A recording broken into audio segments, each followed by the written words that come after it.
a consultar al magistrado José Luis Ardón si va a formular alguna pregunta. No tengo preguntas, presidente. Gracias. Vista la causa, queda al voto. Gracias, permiso con todos. Señor relator, dé cuenta de la siguiente causa. Ya, al interno, Villanueva. Causa número 1, expediente 1460-2015, proceso de amparo, iniciado por el Instituto de Defensa Legal del Ambiente y el Desarrollo Sostenible Perú, IDLAS Perú, contra el Ministerio de Energía y Minas, Plus Petrol Perú Corporation, Sociedad Anónima, y Perú Petro, Sociedad Anónima, en calidad de litisconsorte. Han sido integradas a la presente causa el Ministerio de Cultura a través del Viceministerio de Interculturalidad, el Ministerio de Salud, el Ministerio del Ambiente a través del Organismo de Evaluación y Fiscalización Ambiental OEFA y del Servicio Nacional de Áreas Naturales Protegidas, SERNAP. Por la parte demandante, ha solicitado informar el abogado Henry Oleg Carhuatocto Sandoval. En representación de la Procuraduría Pública del Ministerio de Energía y Minas, ha solicitado informar el abogado Jorge Torrico Huerta. En representación de Plus Petrol Perú Corporation S.A., han solicitado informar los abogados Jorge Alberto Balbi Calmé y Hugo Fernández Cabero Ruiz. En representación de Perú Petro Sociedad Anónima, ha solicitado informar el doctor Giovanni Priori Posada. En representación del Organismo de Evaluación y Fiscalización Ambiental OEFA, ha solicitado informar el abogado Juan Villafranca Sánchez. En representación del Ministerio de Salud, ha solicitado informar la abogada Carmen Luz Danixa Bastidas Torres. En representación del Servicio Nacional de Áreas Naturales Protegidas por el Estado, ha solicitado informar la abogada Liliana Vázquez Rivas. Y en sus condiciones, en las condiciones de amicus curiae, por la Asociación Interétnica de Desarrollo de la Selva Peruana, AIDESEC, ha solicitado informar sobre hechos el señor Jorge Pérez Rubio, en su condición de presidente de AIDESEC, y la abogada Lilian Magali Delgadillo y Nostroza. Y también, incorporado como amicus curiae, informará el doctor Osvaldo Alfredo Gozaín. Y por la institución Derecho, Ambiente y Recursos Naturales, la Clínica de Derechos Humanos de la Universidad de Ottawa y la Fundación para el Debido Proceso, informará el abogado Carlos Quispe Dávila. Ya, perfecto. Bueno, señores abogados, tenemos nosotros varias intervenciones, no solo de abogados de parte, de amicus, de inclusive hasta de terceros. Entonces, vamos a ordenarnos en el tiempo.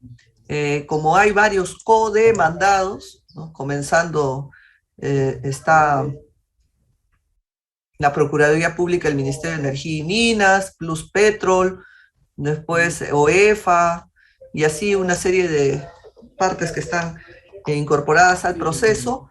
Ya vamos a dar a la parte demandante 15 minutos para que pueda sostener sus informes, que quiera decir, y por la parte demandada, que son varios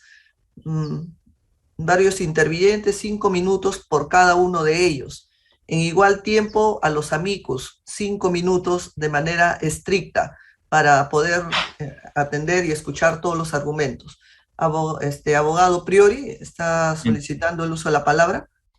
Sí, estimada presidenta, también deseo hacer el uso de la palabra. ¿Por qué? Una cuestión de orden, señora sí.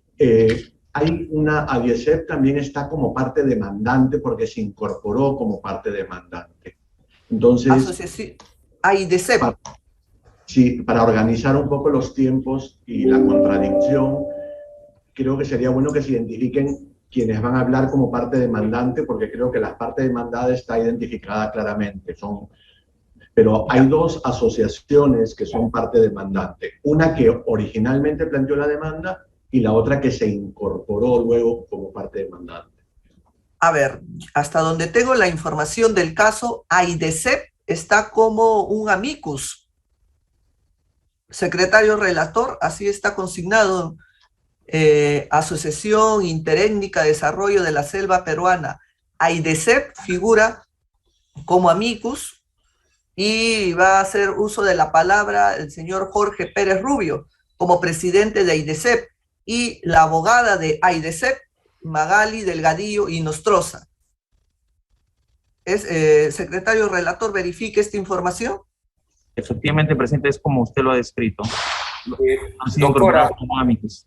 doctora, si me permite, con el debido respeto, la resolución del tribunal del 20 de agosto del 2019 admitió la intervención de AIDICEP como litisconsorte, artículo número 1 de la resolución. No es amicus curia, ahí está claramente, y los amicus curia están en el artículo 4. Y para nosotros es importante que se identifiquen como litisconsorte porque tenemos algunas articulaciones para demostrar la actuación de ellos en el proceso que es materia de cuestionamiento por los demandantes. Gracias. Primero voy a pedir al secretario relator que a la luz del expediente nos dé cuenta cuál es la situación de AIDESEP. Según el informe que tenemos interno, figura como amicus. Hay que ir al estudio del caso. Si me permite, presidenta. Sí. Sí, tengo a la vista el auto de fecha 20 de agosto del 2019 y procedo a leer la parte resolutiva. Punto 1, admitir la intervención de la Asociación Interétnica de Desarrollo de la Selva Peruana, AIDESEC, en calidad de litisconsorte. 2, admitir la intervención de Perú Petro Sociedad Anónima en calidad de litisconsorte. 4, admitir la solicitud de intervención de Derecho, Ambiente y Recursos Humanos, DAR, de la Fundación para el Debido Proceso Legal y de la Clínica de Derechos Humanos de la Universidad de Ottawa a través del informe que adjunta y por tanto incorporarlos en el presente proceso como amicus curiae. Bueno, entonces hay que aclarar que AIDESEP no es amicus, sino es un litisconsorte por la lectura de la resolución que se ha hecho. Ya. ¿Solamente es AIDESEP o qué otra entidad está como litisconsorte del demandante? Secretario relator. Sí, conforme al auto del 20 de agosto del 2019, solo se ha incorporado como litisconsorte a AIDESEP. Muy bien. Bueno, entonces va a compartir el tiempo que tiene la demandante IDLATS, Instituto de Defensa Legal del Ambiente y Desarrollo Sostenible Perú, con este litisconsorte. Van a compartir el tiempo que se ha asignado. ¿No hay otro litisconsorte para luego decir que van a compartir el tiempo? Secretario relator, ¿solamente los dos? Como lo he leído, presidenta, también se incorporó como litisconsorte Perú Petro Sociedad Anónima. Ah, ya. Entonces, ¿también Perú Petro litisconsorte de la parte demandante o demandada?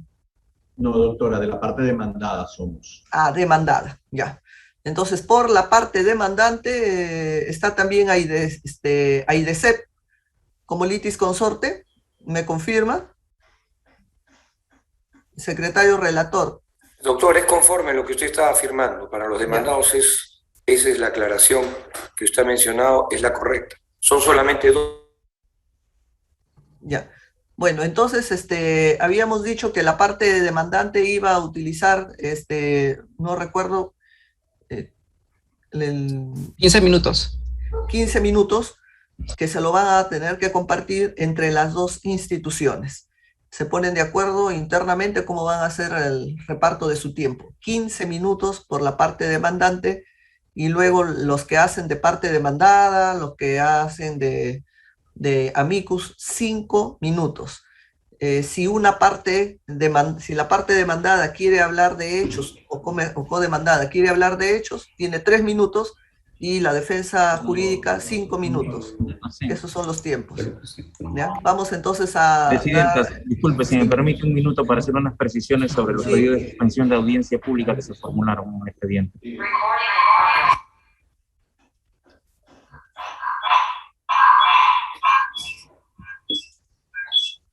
¿Presidenta? Sí, estoy a la escucha. Presidenta, señores magistrados, para dar cuenta que Plus Petrol Perú Corporation Sociedad Anónima, el Ministerio de Energía y Minas y Perú Petro Sociedad Anónima, mediante sendos escritos, solicitaron la suspensión de la audiencia pública.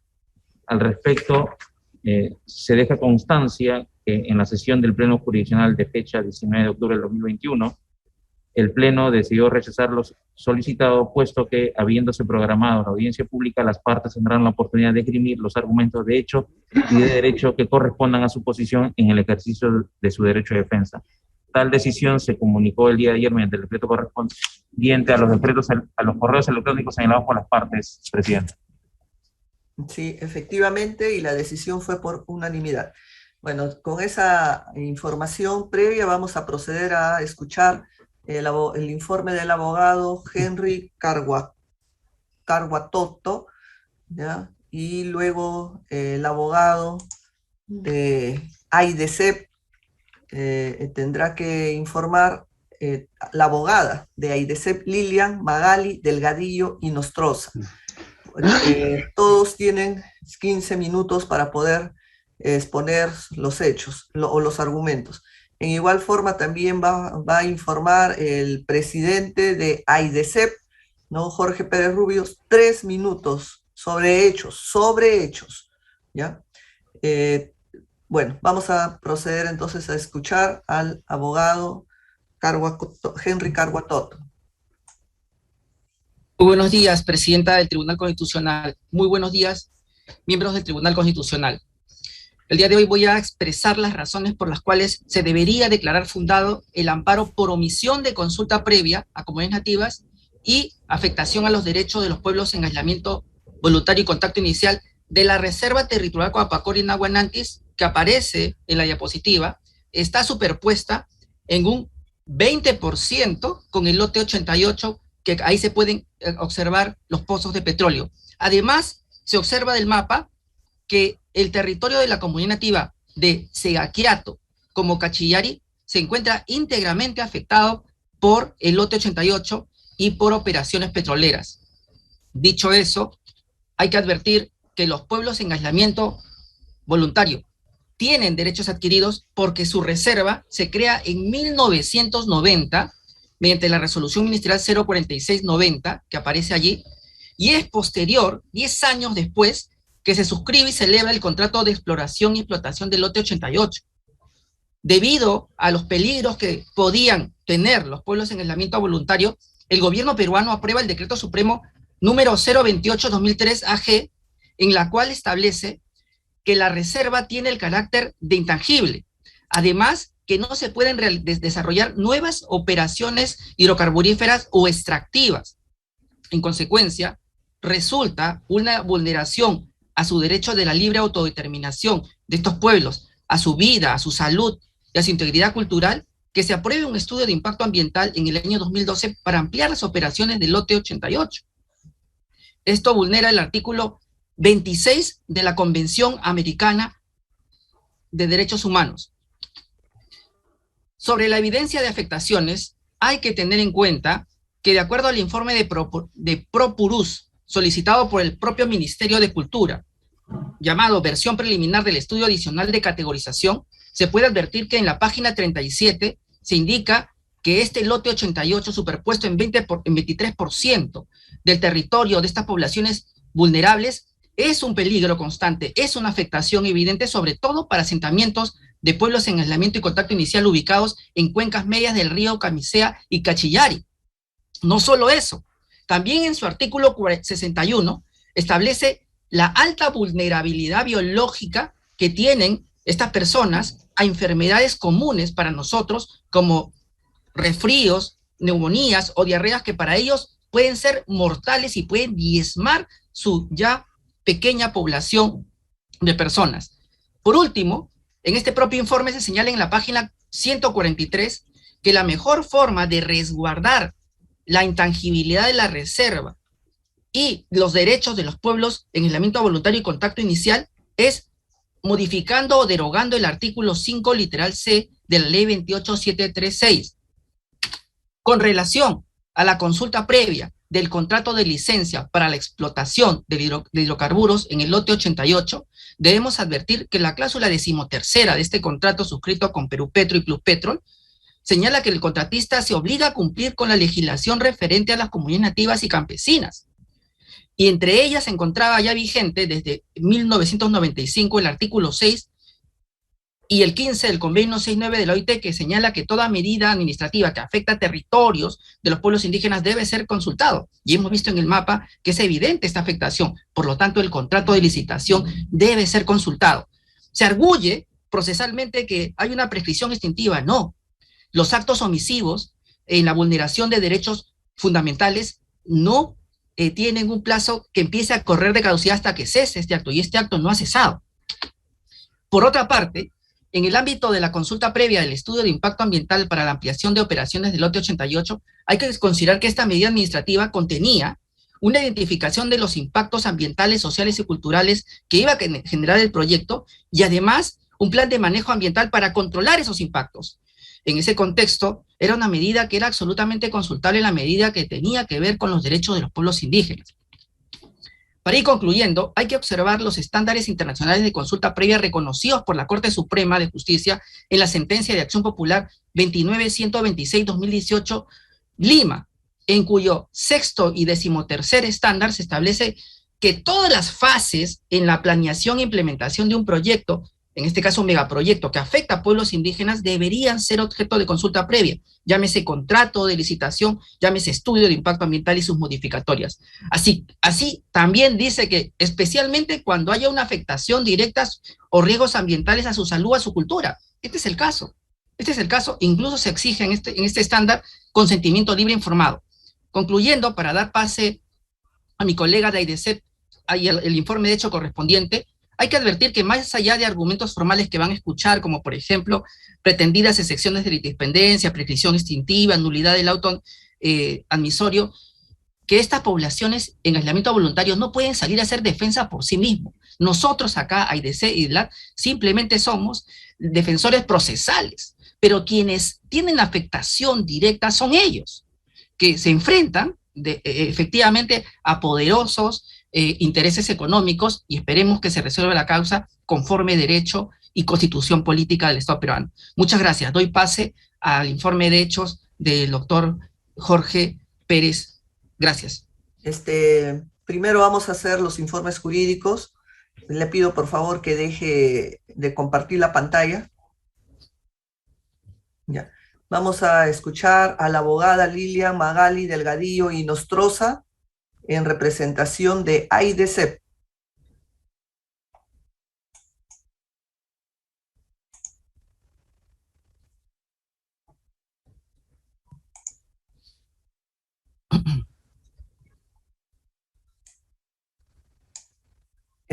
La abogada está utilizando la pantalla. Sí, sí. Ya, perfecto.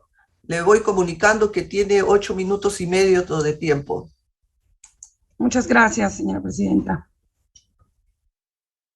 Bueno, inicio. Escuchamos.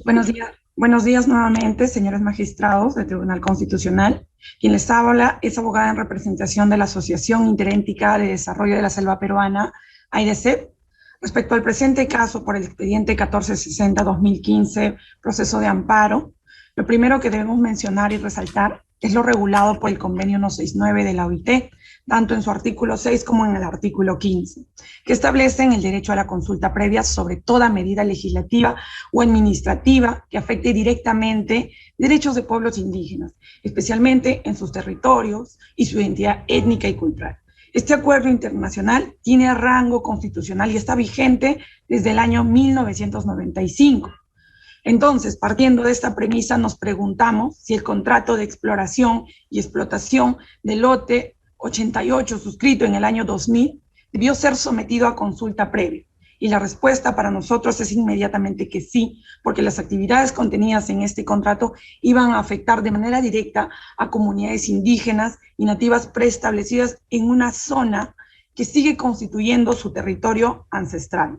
En este contexto, la cuestión es determinar si la participación ciudadana realizada para socializar este contrato puede ser equivalente u homologado al derecho de la consulta previa, a lo que como defensa de AIDESEP respondemos que ello no es jurídicamente posible. Para mayor abundamiento, podemos referirnos al cuadro de diferencias elaborado por la propia Defensoría del Pueblo para definir a estos dos derechos, ¿no? Y que se puede resumir básicamente en que mientras la participación ciudadana permite que podamos recibir información, permite recibir aportes, sugerencias, críticas, observaciones en los procesos de planificación y desarrollo de proyectos, la consulta previa implica que haya un diálogo intercultural entre pueblos indígenas y el Estado sobre una medida susceptible que afecte sus derechos y donde además se busca llegar a consensos y acuerdos y sobre todo el consentimiento previo, libre e informado, ¿no? Que se traduce finalmente en un acta de consulta con acuerdos vinculantes, cosa que no se consigue en el ámbito de la participación ciudadana. Por otra parte, cabe preguntarnos también si es que el estudio de impacto ambiental y sus ampliaciones debieron ser objeto de consulta previa. Y nuevamente la respuesta es que al ser medidas administrativas que afectan un territorio ancestral y el medio ambiente debido a las actividades hidrocarburíferas en el lote 88, sí debieron ser sometidas a consulta previa. Argumento que también reiteró la Defensoría del Pueblo en varios de sus informes que obran en el expediente y que vemos en pantalla. En ese contexto, además, nos preguntamos si la participación ciudadana que se da en el marco del estudio ambiental del lote 88 se podría homologar o considerar equivalente a la consulta previa. La respuesta es no. A lo que ya ha alegado la propia empresa Plus Petrol en sus escritos y el dictamen presentado y avalado por ellos en enero del año 2020. La participación no busca llegar a consensos, acuerdos, solo busca participar a la ciudadanía en general, recoger sus aportes. El derecho de consulta es única y exclusivamente para pueblos indígenas y no puede equipararse a la participación. Es fundamental recordar aquí que ya contamos con jurisprudencia sobre consulta previa en contratos de licitación de hidrocarburos. Tenemos aquí el caso del lote 116, tenemos el caso de los Aguajún en el ámbito del CENEPA, en donde para ambos casos se anularon contratos, permisos y estudios de impacto ambiental que no habían sido consultados con la población indígena. Al respecto, no solo la Defensoría del Pueblo ha sustentado que se consultan los estudios de impacto ambiental, sino también está sostenida en la propia jurisprudencia de la Corte Interamericana y la opinión consultiva sobre el medio ambiente solicitado por Colombia. Por lo tanto, somos de la opinión que se debe reconocer el derecho a la consulta previa de los pueblos indígenas en el ámbito de los contratos, en el ámbito de los estudios de impacto ambiental, sus ampliaciones, y se debe declarar fundada la presente demanda.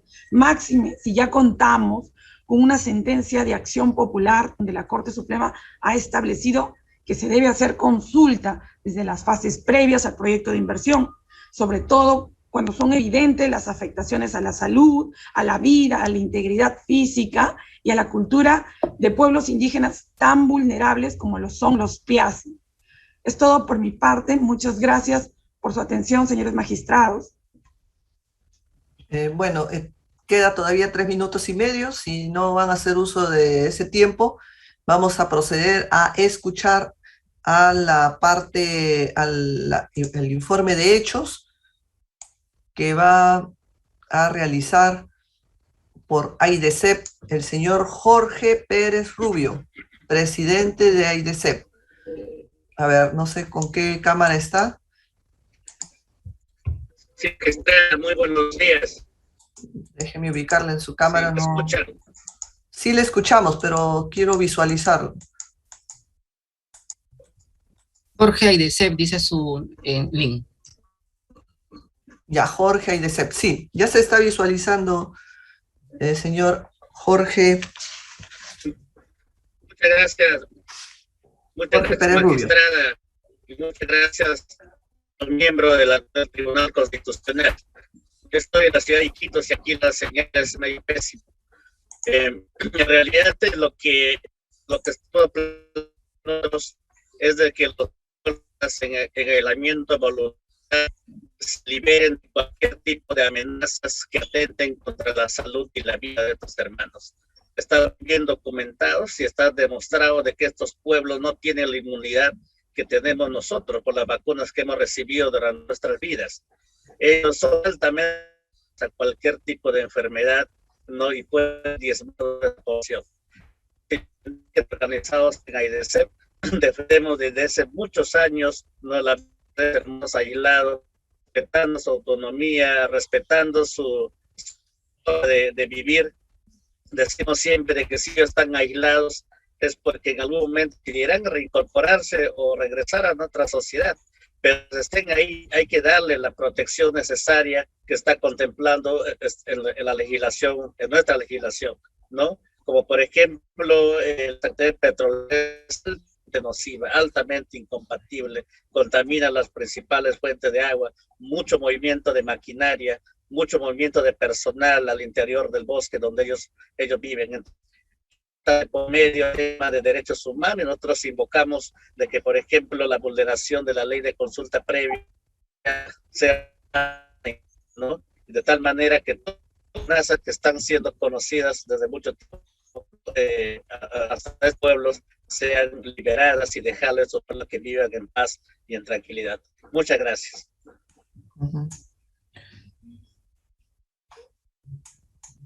Muy bien, habiendo concluido los informes de la parte demandante, vamos a proceder a tomar los informes de la parte demandada.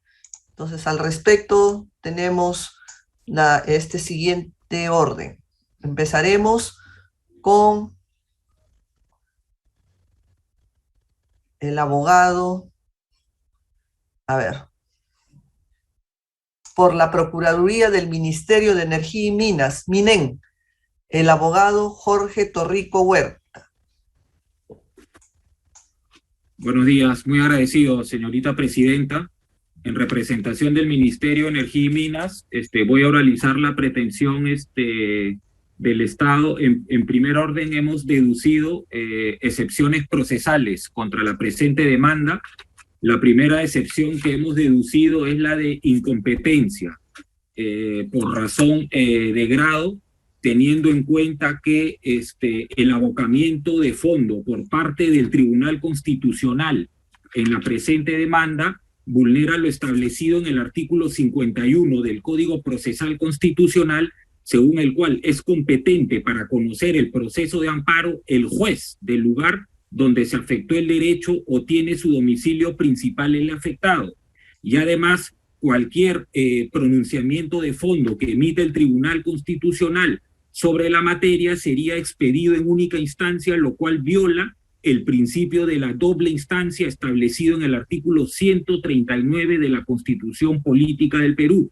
En tal virtud, de conformidad con lo establecido en el artículo 446, inciso 1 del Código Procesal Civil, solicitamos a su digno despacho se sirva a declarar fundada la excepción de incompetencia deducida y remitir las actuaciones al órgano jurisdiccional llamado por ley, que es el juez especializado en materia constitucional.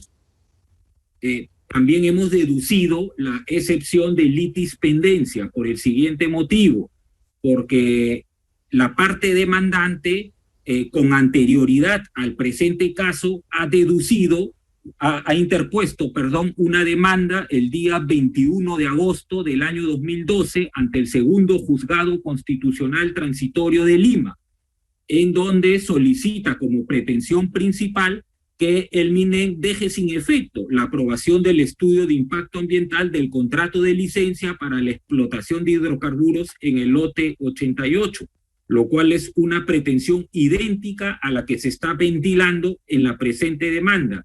Dicho procedimiento judicial aún se encuentra pendiente, se encuentra en trámite ante el órgano jurisdiccional y al haber sido interpuesto con anterioridad al presente proceso, motiva la presente excepción de litis pendencia, la cual solicitamos también se declare fundada al amparo del artículo 446, inciso 12 del Código Procesal Civil.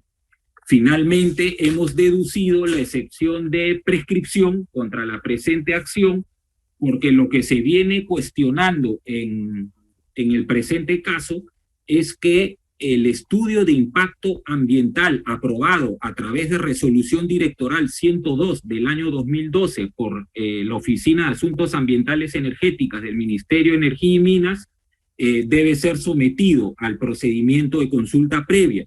Sin embargo, esta resolución directoral de fecha 13 de abril del año 2012, desde esa fecha a la fecha de interposición de la presente demanda, se ha cumplido pues en exceso el plazo prescriptorio de la acción establecido en el artículo 44 del Código Procesal Constitucional, que establece un plazo pues de 60 días hábiles de producida la afectación para poder interponer la demanda. Desde el 13 de abril del 2012, en que se expide esa resolución directoral, hasta el 8 de agosto del 2013, en que se presenta la demanda, la presente demanda, se ha cumplido, ¿no?, con el plazo de prescripción de la acción. En ese sentido, de conformidad con el artículo 446, inciso 12 del Código Procesal Civil, solicitamos se declare fundada la excepción de prescripción deducida.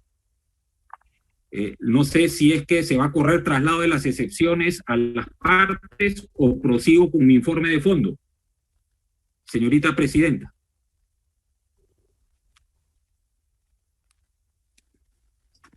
A ver, derecho a réplica.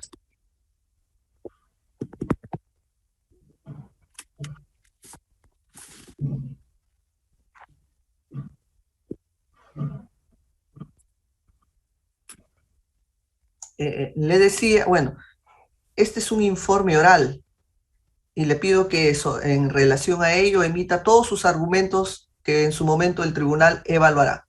Perfecto. Muy bien, señorita Presidenta, muchas gracias. En cuanto a la pretensión de los demandantes de que se excluya, ¿no?, de la Reserva Territorial Indígena Cugapacori y otras poblaciones, ¿no?, de los actos de promoción, exploración, explotación de hidrocarburos del lote 88, esta pretensión resulta completamente violatoria de lo establecido en el artículo 66 de la Constitución, que establece que el Estado es soberano en el aprovechamiento de los recursos naturales. Señor abogado, su tiempo ha vencido y permítame ser muy estricta en el tiempo porque tenemos 7 partes que van a informar también utilizando 5 minutos. Con posterioridad, a la luz de las preguntas que pudieran hacer los magistrados, se puede de repente dar mayor información, sin perjuicio que por escrito puedan acompañar todo el informe que deseen presentar. ¿Ya? Yo le agradezco su intervención y vamos a escuchar al siguiente abogado, al abogado de Plus Petrol, ¿no? Son 2 abogados, Jorge Alberto Balbi Calmet y el abogado Hugo Fernando Cabero Ruiz. Por esta parte también 5 minutos. Ustedes organicen su tiempo. ¿Con qué abogado vamos a empezar? A ver, primero nos vamos a ubicar en la pantalla. El abogado Balbi Calmet, muy bien. Y falta visualizar al abogado Cabero Ruiz. Cabero Ruiz. Abogado Cabero Ruiz.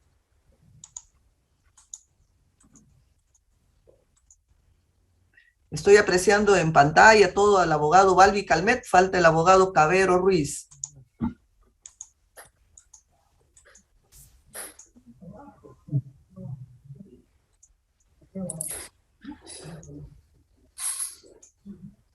Doctora, para efectos de no perjudicar la marcha de esta audiencia, yo puedo compartir la visualización del doctor Cabero que me acompaña.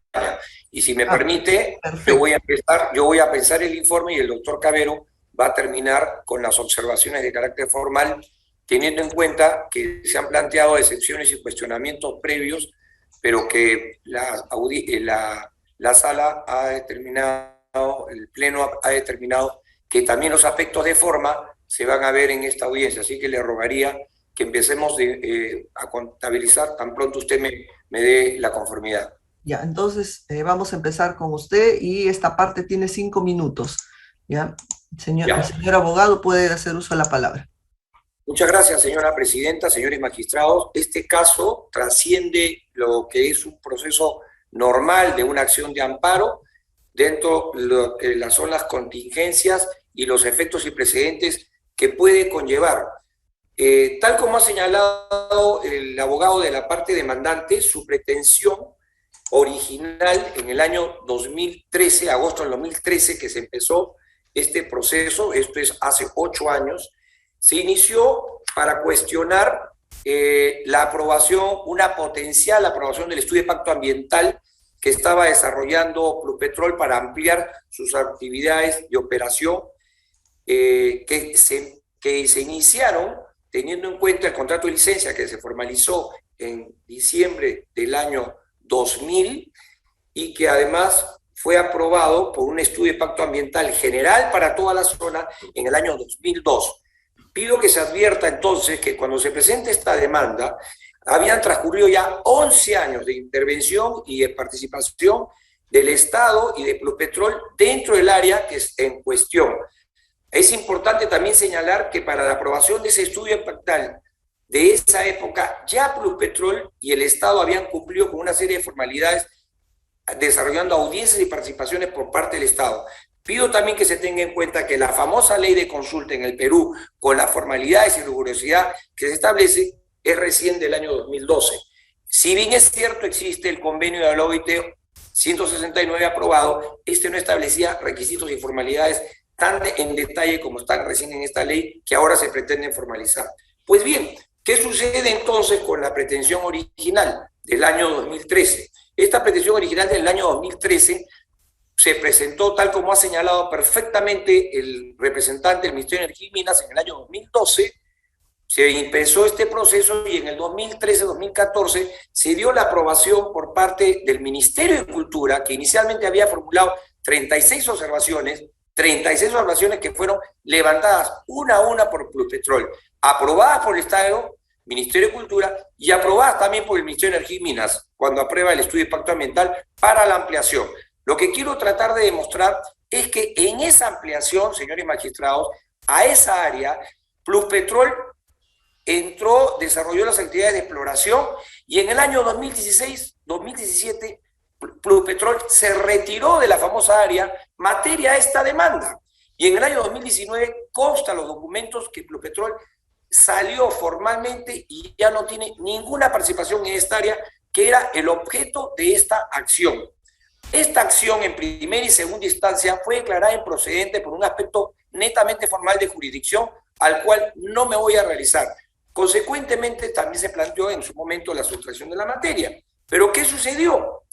Sucedió que en el mes de agosto del año 2019, 6 años después de haberse presentado la demanda y 17 años de la explotación de Pluspetrol en la zona, los señores demandantes plantean una novísima situación procesal ante el Tribunal Constitucional, que será materia de comentario por el doctor Cabero, sosteniendo de que quieren ampliar su demanda. Esta demanda, que no se había tramitado ni en primera ni en segunda instancia, la amplían con el objeto de que se establezca también ya no solamente el cuestionamiento al futuro estudio de impacto ambiental que debía dictar el Ministerio de Energía y Minas, sino para que se declare la nulidad de la concesión de Pluspetrol.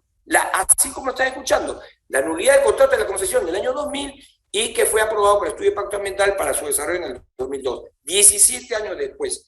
Nosotros hemos sostenido innumerables documentos para demostrar que no solamente el proyecto de Camisea es el más importante proyecto económico del país, genera el 40% de electricidad, más de 1.200.000 familias usan el gas natural, 200.000 autos lo usan, desarrollamos y se ha generado 400.000 millones a la economía del Perú. Estas son informaciones que quedarían en el suelo teniendo en cuenta la pretensión que ha formulado en esta novísima situación la demandante. Ahora, quiero solamente referirme rápidamente, lamento mucho, pero es importantísimo. Existe un documento informativo, por ejemplo, para demostrar la participación desde el año 2001 por parte de las comunidades. Existe el acta del 20 de marzo del 2001, en la que inclusive el representante de AIDESEP, en el numeral 11, el señor Edwin Vázquez, manifestó que aceptaba la decisión de las bases. Asimismo señaló que la consulta no debe ser impuesta, perfecto, y que se debe respetar la decisión de las comunidades. Y que saludaba que actualmente exista un diálogo tripartito entre el Estado, las empresas y comunidades. El propio demandante participó en estos procesos que ahora niegan toda su validez. Existen las comunicaciones de la Federación, existe un cuadro de evaluación que ha sido presentado por el Ministerio de Energía y Minas para demostrar cuáles han sido las actividades que se han desarrollado en su momento por el Ministerio de Energía y Minas, que son similares y homologadas por esta situación.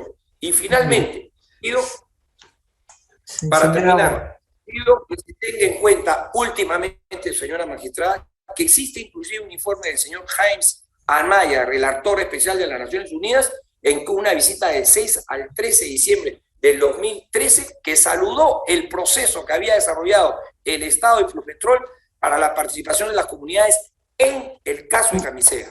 Muy bien, agradecemos su participación y luego vamos a escuchar al abogado de Perú Petro S.A., abogado Giovanni Priori Posada.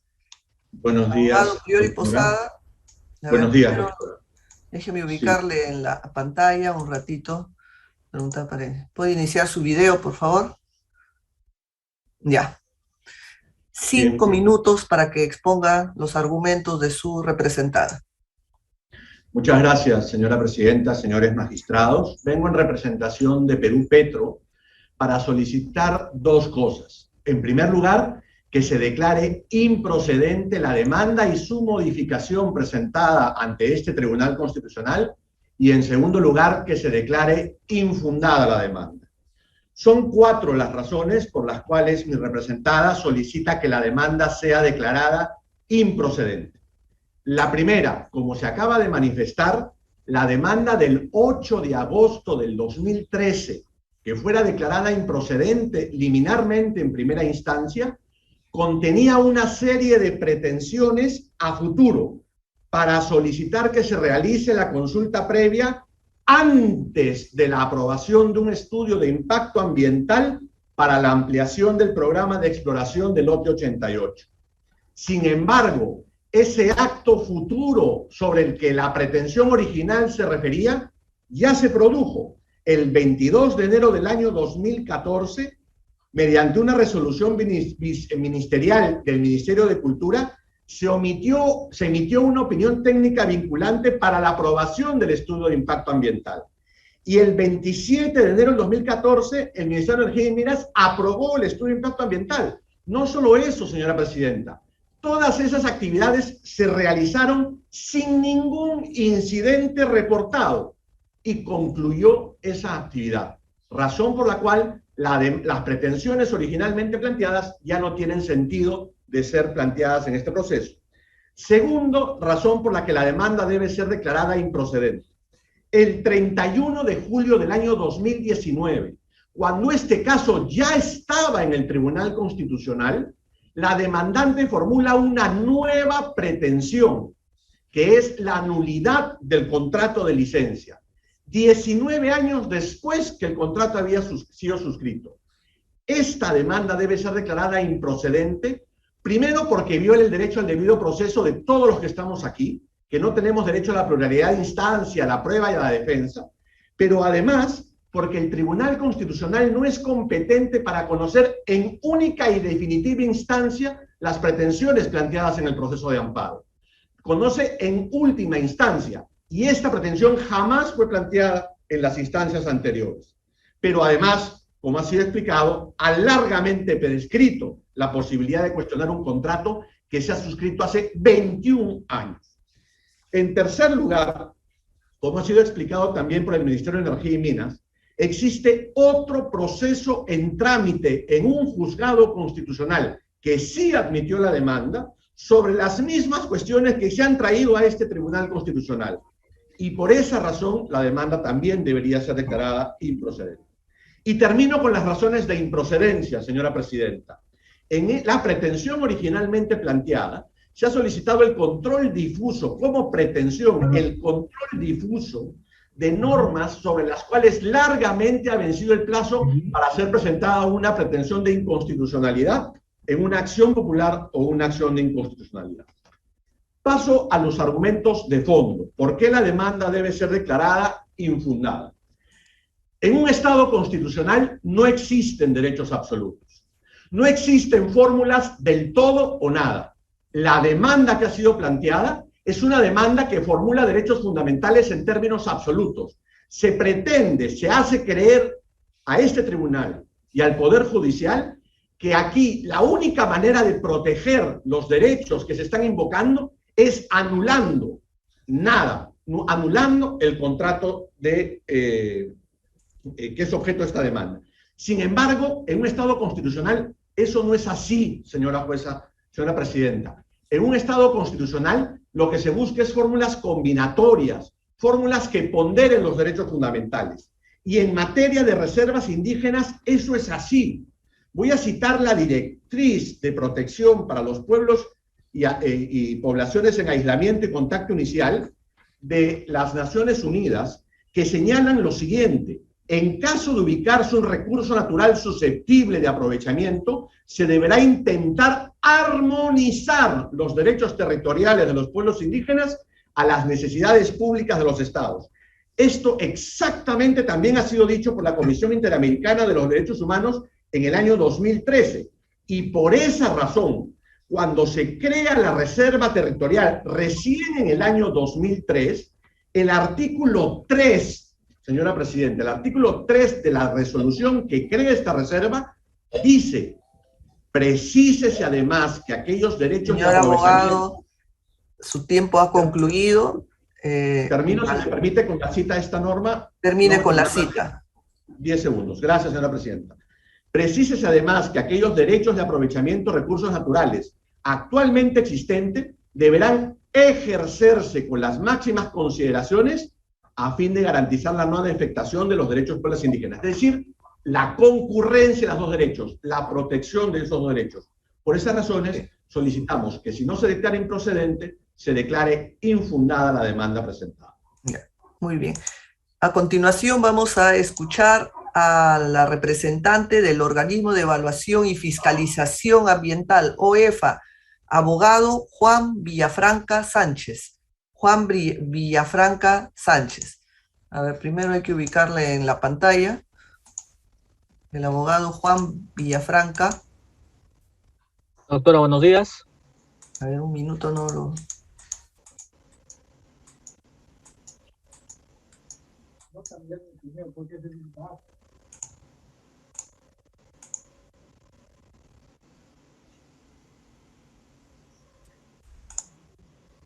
Ya, perfecto.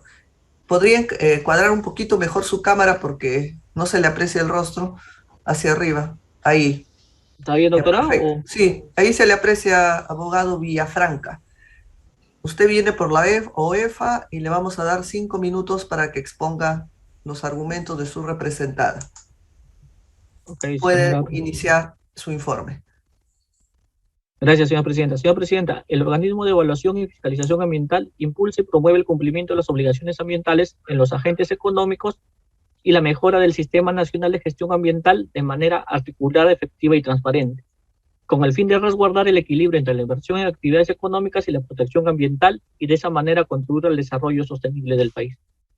Señora presidenta, en el ámbito de nuestras competencias, hemos realizado una serie de acciones de fiscalización a la empresa Plus Petrol Perú referente al lote 88, que consiste en lo siguiente.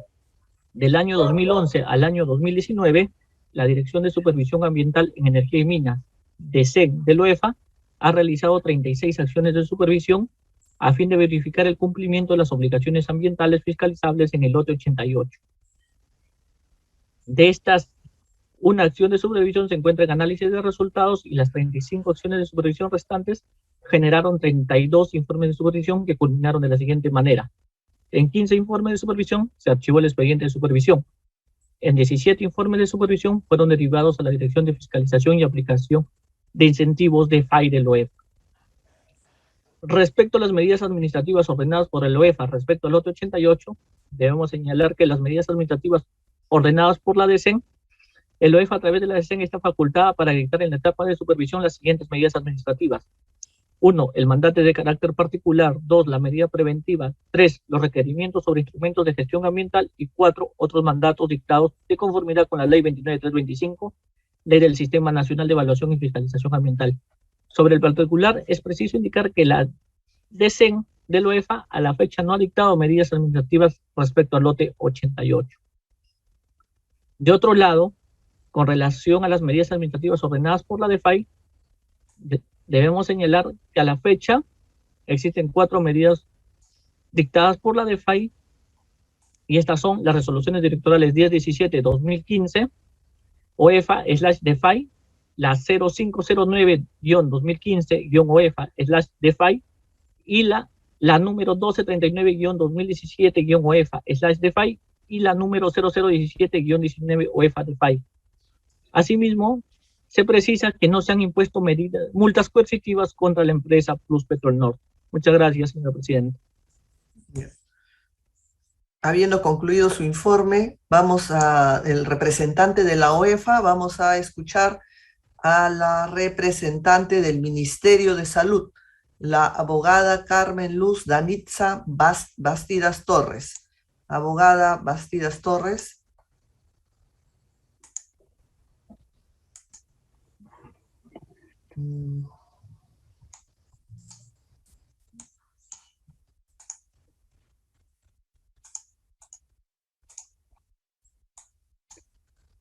Está conectada la abogada Bastidas Torres.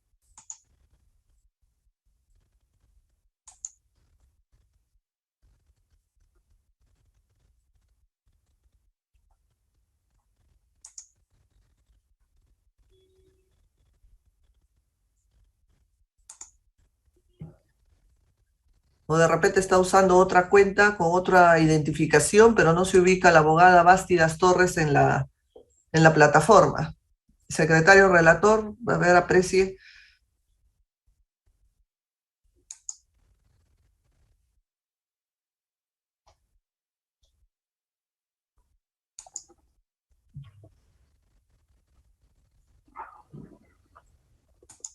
Estamos comunicándonos con ella, presidenta. Al momento del llamado sí estuvo presente.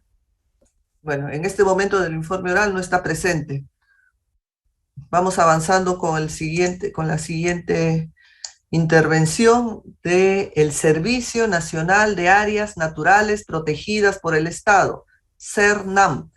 Abogada Liliana Vázquez Rebasa. Abogada Liliana Vázquez Rebasa. Señora magistrada, ¿sí me puede escuchar? Sí, y le estoy visualizando. Okay. Muy bien. Bueno, 5 minutos para que exponga los argumentos de su representada. Sí, señora magistrada, señores magistrados, el Servicio Nacional de Áreas Naturales Protegidas por el Estado ha sido incorporado al presente proceso a través de la resolución de fecha 27 de octubre del 2021. Al analizar las pretensiones de la demanda, se puede observar que ninguna de las pretensiones de la demanda están vinculadas con el Servicio Nacional de Áreas Naturales Protegidas por el Estado. Sin embargo, a fin de absolver el traslado conferido por su despacho, lo que se ha desarrollado es del contenido, de los argumentos del contenido de la demanda relacionados con esta entidad. Ello en atención a que el proyecto de ampliación del programa de exploración y desarrollo en el lote 88, que contiene 3 subproyectos, 2 de exploración y 1 de desarrollo, se encuentran ubicados dentro de la zona de amortiguamiento de un área natural protegida, que es el Parque Nacional del Manu. El Servicio Nacional de Áreas Naturales Protegidas por el Estado ha emitido una opinión técnica favorable al proyecto, ello en cumplimiento de la normatividad que le faculta y de las competencias que tiene. Están establecidas estas competencias en la segunda disposición complementaria y final del Decreto Legislativo 1013, que es la norma de creación del Ministerio del Ambiente y del Servicio Nacional de Áreas Naturales Protegidas por el Estado. El SERNAM, como un organismo público técnico especializado en materia de áreas naturales protegidas y en calidad de ente rector del SINAMPE, que es el Sistema Nacional de Áreas Naturales Protegidas por el Estado, tiene como una de sus funciones la emisión de una opinión técnica previa favorable ante este tipo de proyectos. El SERNAM, el procedimiento está establecido en el Decreto Supremo 003-2011 del Ministerio del Ambiente. ¿Qué es lo que evalúa el SERNAM? ¿Cuál es el procedimiento que el SERNAM realiza? Es una evaluación del estudio de impacto ambiental del proyecto, ¿no? En este caso es de la ampliación del programa de exploración y desarrollo en el lote 88. Se verifica la viabilidad ambiental y esta tiene que estar relacionada con el cumplimiento de las normas ambientales establecidas en la Ley de Áreas Naturales Protegidas y el reglamento con la gestión y los planes maestros de las áreas naturales protegidas, en este caso del Parque Nacional El Manu. El CERNAM, en el caso específico, ha realizado 3 opiniones técnicas, la 044, la 181 y la 234, que corresponden al año 2013, y esto fue a solicitud del Ministerio de Energía y Minas, que es el organismo que correo traslado solicitando la opinión al CERNAM. Con la opinión técnica 234, que fue adjuntado en nuestro escrito de absolución, se determinó que el proyecto lo que hizo fue levantar cada una de las observaciones que correspondían, y por lo tanto correspondió, según la evaluación del CERNAM, otorgarle una opinión técnica favorable. Debo señalar, señor magistrado, que la evaluación más resaltante en este procedimiento es la conservación de la biodiversidad existente en el Parque Nacional del Manu. Entonces, precisar, señora magistrada, y volver a reiterar que las pretensiones no están relacionadas con el Servicio Nacional de Áreas Naturales Protegidas, y que otorgó la opinión técnica vinculante viable al proyecto de conformidad con las normas de su competencia. Eso es todo, señora magistrada. Muchas gracias. Muy bien. Habiendo concluido su informe oral, vamos a escuchar a la representante de el Ministerio de Salud. Ya no está conectado, ¿no, secretario relator? Para pasar ya con los amicus. Presidenta, nos comunicamos con la representante del Ministerio de Salud y nos informa que desiste de efectuar su informe oral. Perfecto. Lo realizará por escrito. Ya. Vamos a escuchar a los amicus. Empezamos por el abogado Carlos Quispe Dávila. Y luego 5 minutos, y luego sigue el amicus Osvaldo Gozaini. Señora Presidenta, por cada uno de ellos. ¿Escucha? Sí, le estamos escuchando. Perfecto, muchas gracias. Señora Presidenta del Tribunal Constitucional, con su venia, señores magistrados, muy buenos días. Mi nombre es Carlos Quispe y participo en representación de la Asociación Derecho, Ambiente y Recursos Naturales, DAR, que en conjunto con la Fundación para el Debido Proceso y la Clínica de Derechos Humanos de la Universidad de Ottawa, presentamos un escrito de amicus curia en el presente proceso en materia de esta audiencia. A continuación, expondré los principales argumentos de nuestro amicus, partiendo por un elemento clave para los pueblos indígenas, como es la garantía del derecho al territorio. De hecho, la jurisprudencia de la Corte Interamericana tiene abundante jurisprudencia al respecto, a partir de la interpretación del artículo 21 de la Convención Americana sobre Derechos Humanos. Incluso ha mencionado que el territorio para los pueblos indígenas es una condición necesaria para la reproducción de su cultura, el desarrollo propio y de los planes de vida. En el caso Saramaca versus Surinam, fue un poco más allá, e indicó que incluso la garantía de este derecho tiene que ver con la propia supervivencia de los pueblos indígenas. Dicho de otra manera, previene su extinción como pueblo. Estos criterios son claramente aplicables para los derechos de los pueblos indígenas en situación de aislamiento y situación de contacto inicial, PIASI en adelante, ¿no? Pueblos que se caracterizan por una vulnerabilidad inmunológica, territorial, demográfica y política. En ese sentido, la propia Comisión Interamericana ha indicado que la elección de un pueblo indígena de permanecer en aislamiento debe ser entendida como una manifestación de su derecho de autodeterminación o libre determinación. Ya subrayado que las situaciones que implican amenazas a la supervivencia física y cultural de estos pueblos tienen como causa común el contacto, sea directo o indirecto, con personas ajenas al pueblo. Esto ha sido reiterado muy recientemente, en octubre del año pasado, por esta comisión, cuando ha presentado ante la Corte Interamericana el caso de los pueblos Tagaere y Taromenane versus el Estado de Ecuador, donde destaca la contradicción entre reconocer la protección del territorio de estos pueblos y otorgar concesiones que se superpongan a estos territorios. Entonces, un elemento clave para la protección de los PIASI parte del derecho de autodeterminación y encamina en 2 principios: intangibilidad territorial y no contacto. La normativa peruana, entiéndase la ley 28.736, ley de PIASI, y su reglamento han reconocido estos principios, pero de una manera bastante parcial, en la medida de que consideran que cuando se identifica recursos naturales, hacen uso de una cláusula denominada de necesidad pública o interés nacional para autorizar, previa aprobación de un estudio ambiental, el inicio de actividades extractivas dentro de estos espacios.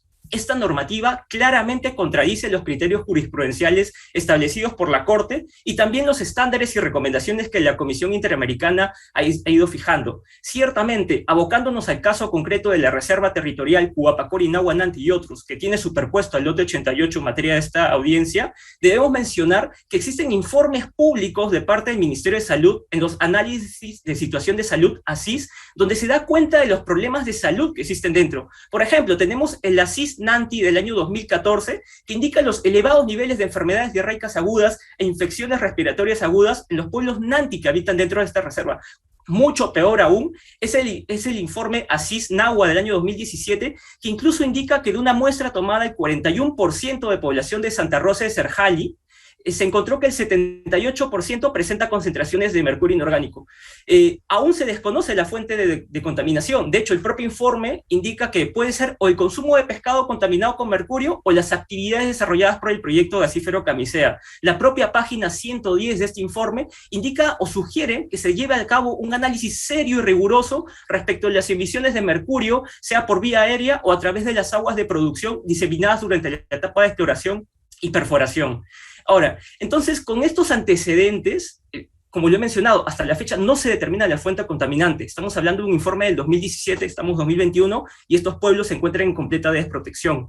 Cobra entonces con mayor sentido plantear esta demanda de intangibilidad territorial estricta, que dicho sea de paso, no es algo nuevo para el marco normativo peruano. La propia Ley de Áreas Naturales Protegidas del año 97 establece que en las áreas de uso indirecto, entiéndase, parques nacionales, santuarios nacionales o santuarios históricos, no se permite la extracción de recursos naturales, ni siquiera modificaciones o transformaciones del ambiente natural. Entonces, con un argumento a fortiori, si protegemos estos espacios por su belleza paisajística o la importancia histórica, ¿acaso con mayor razón no habría que proteger espacios que son habitados y de donde dependen vidas humanas de pueblos indígenas en situación de aislamiento y en situación de contacto inicial? Este caso es una excelente oportunidad para que el Tribunal Constitucional pueda declarar el estado de cosas inconstitucional propiamente por la situación de desprotección en la cual se encuentran estos pueblos y que lamentablemente no solamente se abocan al caso de esta reserva territorial Huapacori, Nahuananti y otros, sino que es un problema que se reproduce en otras reservas que tienen una situación similar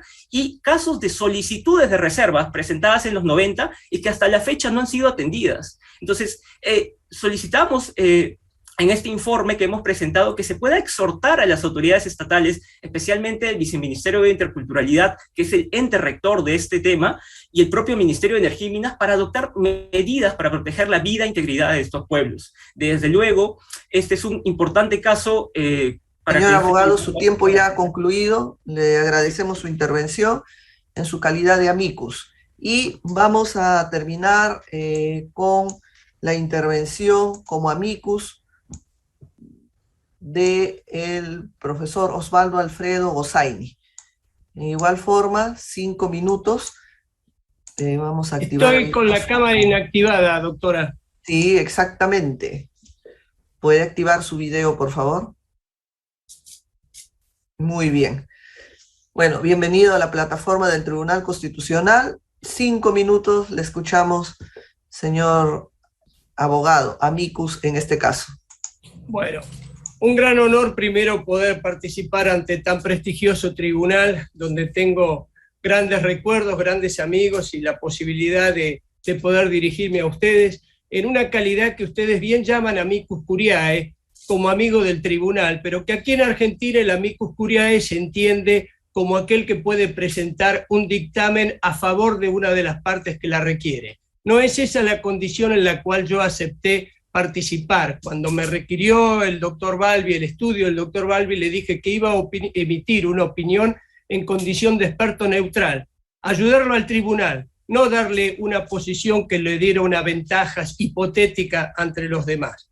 En ese sentido, fueron 3 las preguntas que me hicieron. La primera, alcances, interpretación, efectos y aplicación del convenio 169 de la Organización Internacional del Trabajo. Segundo, ¿qué ocurría con los efectos jurídicos que se venían cumpliendo al amparo de una normativa anterior, luego modificada o alterada por el convenio 169? Y en tercer lugar, el rol que tenía la jurisprudencia de la Corte Interamericana en estos aspectos.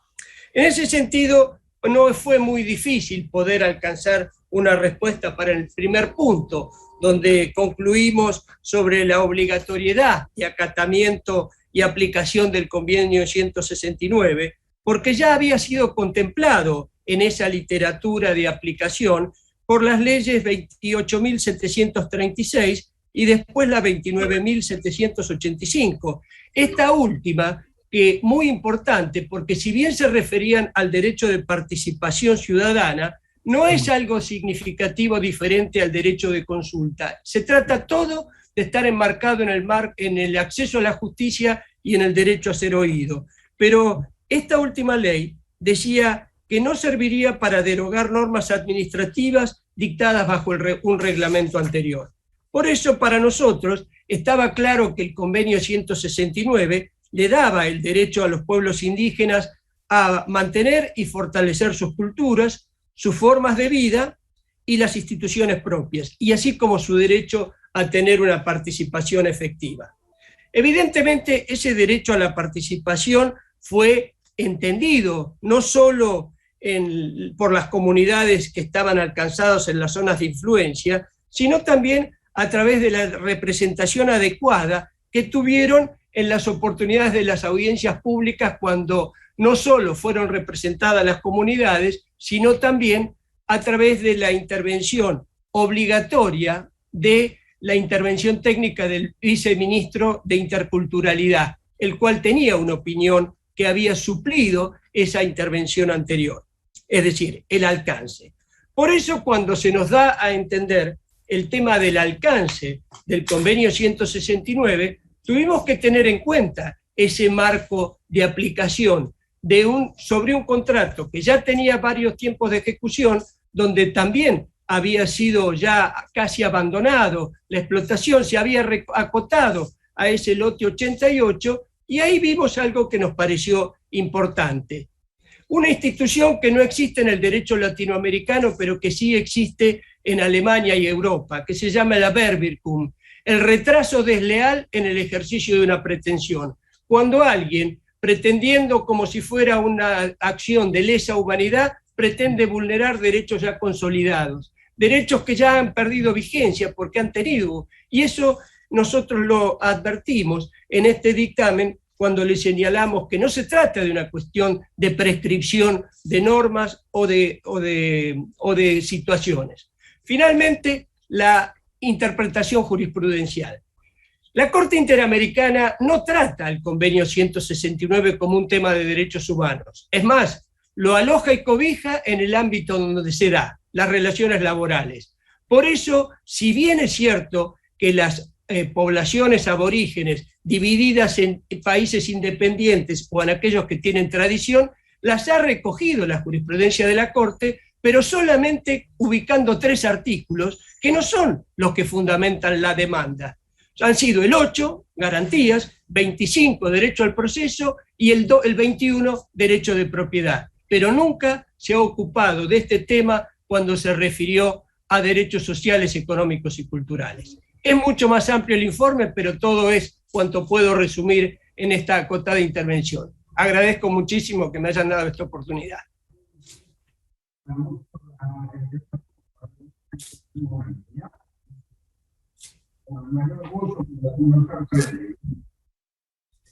Agradecemos la participación del profesor Gossainy como amicus curia.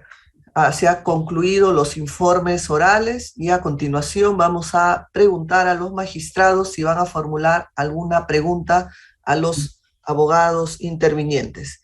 Magistrado Augusto Ferrero, ¿tiene alguna pregunta que formular?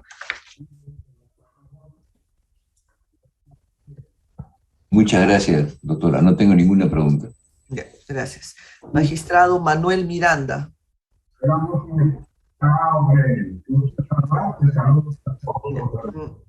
Magistrado Ernesto Blume. Sí, presidenta. ¿Se me escucha bien? Sí, perfecto, magistrado. Sí, yo quería hacerle una pregunta al eminente jurista, el doctor Osvaldo Gossainy, a quien conozco de hace muchos años y le expreso mi saludo acá desde desde Lima, Perú, y con motivo de esta audiencia. Quería preguntarle al doctor Gossaini si a su juicio y de acuerdo al análisis que ha hecho de la legislación peruana también y del caso puntual, ¿considera que en el Perú existe o no existe consulta previa como condicionante para la acción del Estado en la promoción de la inversión privada en explotación minera? Mis saludos primero, doctor Folume Fortini, un abrazo desde la distancia. Igualmente. Sí, el convenio 169 ha sido incorporado por la Constitución, incluso por el impacto del efecto del control de constitucionalidad interno, ha sido incorporado a la legislación a través de esta manera de legislación infraconstitucional. Ahora, lo que uno tiene que ver es el alcance, porque el alcance del convenio 169 es la vida y la salud, para ese respetar lo que son las tradiciones ancestrales, preservar el desarrollo, la educación, que todo se haya dado, y en el caso que comentó recién el amigo Furiay anterior, que refirió al caso del pueblo Saramaca versus Suriname, que fue el primer caso donde la Corte Interamericana dice, y también hay que oírlos cuando se trata de explotación de los recursos naturales. Pero ese derecho a ser oído no significa que la opinión emitida sea vinculante, porque este es el tema, sino qué rol tendría el Tribunal Constitucional. Si el pueblo no fue oído, es decir, si el pueblo no fue escuchado, no tuvo intervención, que ya lo tuvo, pero lo hizo bajo un amparo de un tiempo que no estaba. Volver el tiempo atrás sería maravilloso para una película, pero en la vida real los efectos jurídicos ya se han contemplado, han caído bajo un manto de la seguridad. Es cierto que la consulta existe, que tiene derecho y se debe respetar como un derecho de las comunidades. El tema está en los efectos que se le debe dar, y no es vinculante. El tribunal tiene amplias potestades para interpretar si se ha respetado ese derecho a ser oído, ese derecho a ser protagonista, que es el mismo que tienen todas las convenciones que han tratado los problemas de los vulnerables. Es decir, acceso a la justicia, derecho a ser oído, derecho a ser protagonista y derecho a influir con lo que dicen en el pensamiento judicial, pero no a subordinar la acción de los jueces a lo que ellos opinan. Muchas gracias, doctor Gossaini. Y para terminar, magistrada presidenta, quería pedirle, por favor, a todas las partes que han intervenido en esta audiencia, en el proceso que estamos viendo, que tengan la amabilidad de alcanzar a la brevedad posible al Tribunal Constitucional una suerte de ayuda a memoria o resumen con la quinta esencia de sus posiciones, tratando de ser lo más concretos posible. Eso nos va a permitir a todos los magistrados tener la facilidad de un resumen hecho por la propia parte interesada, de acuerdo a sus puntos de vista, de acuerdo a sus planteamientos, de acuerdo a la hipótesis que trae ante este tribunal. O sea, un resumen muy concreto, muy objetivo, de cuál es su posición y cuáles son los fundamentos constitucionales y jurídicos que la sustentan. Eso es todo, presidenta. Muchas gracias. Gracias, magistrado Blume, y continuamos con el magistrado Sardón. Sí. No tengo preguntas, presidenta. Presidenta, disculpe. Sí, magistrado Miranda, ¿le escuchó? No puede aparecer mi imagen porque dice que el anfitrión no lo ha desactivado. Pero en todo caso, presidenta, aprovecho para decirle que he escuchado con mucha atención los informes de los señores abogados y de los amigos Curiae, y no tengo ninguna pregunta que hacer. Gracias. Perfecto. Puede activar su video en este momento, magistrado. Gracias. Ya. Bueno, vista la causa, queda al voto.